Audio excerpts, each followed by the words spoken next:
very interesting in the scriptures that I found. I have this idea that you have this nation in the north, but they're locked up in there.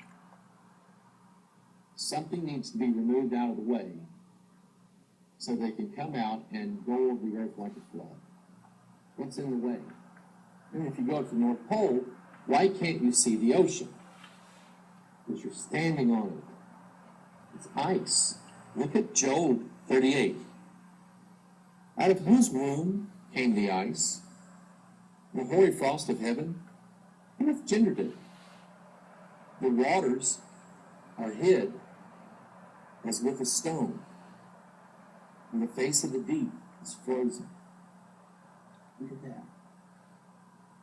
The face of the deep and the waters are covered with ice, and he calls it stone. And if you've ever been hit by an ice ball, it's a stone, hard as rock, all right? Can't break through the ice. When the ground here in Missouri gets really, really cold for a long period of time, you can't dig in it, you can't do anything, all right? Now, watch this. We use the Fahrenheit system in this country, and it's based upon the fact that water freezes at 32 degrees.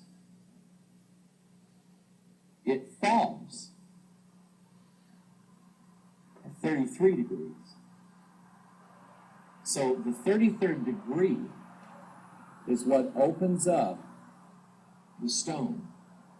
Now the ice melts and those guys can come out. Just a little theory that I have, all right? Let me finish up with this.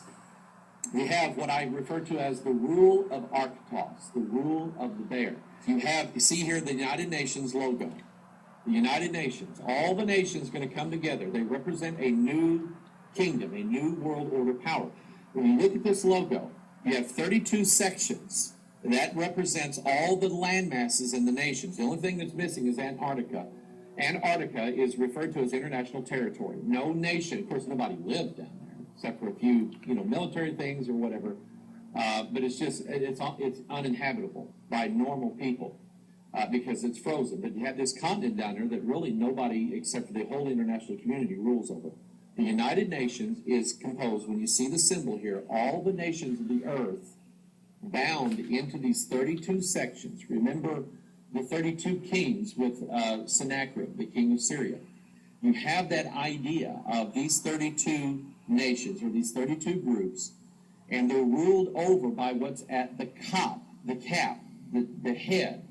They're ruled over by this 33rd part, this 33rd section, the bear, Arctos.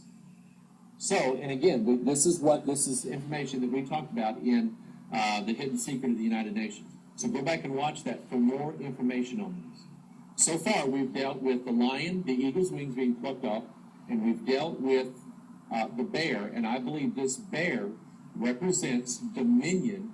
That's what the United Nations is. Ultimate dominion over all the nations of the earth. See, because right now, the United States is bound by treaty to the United Nations, United Nations Security Council. The United Nations, if the United States wants to go to war against somebody, they must do so either with the vote of the Security Council or against the United Nations. Because the United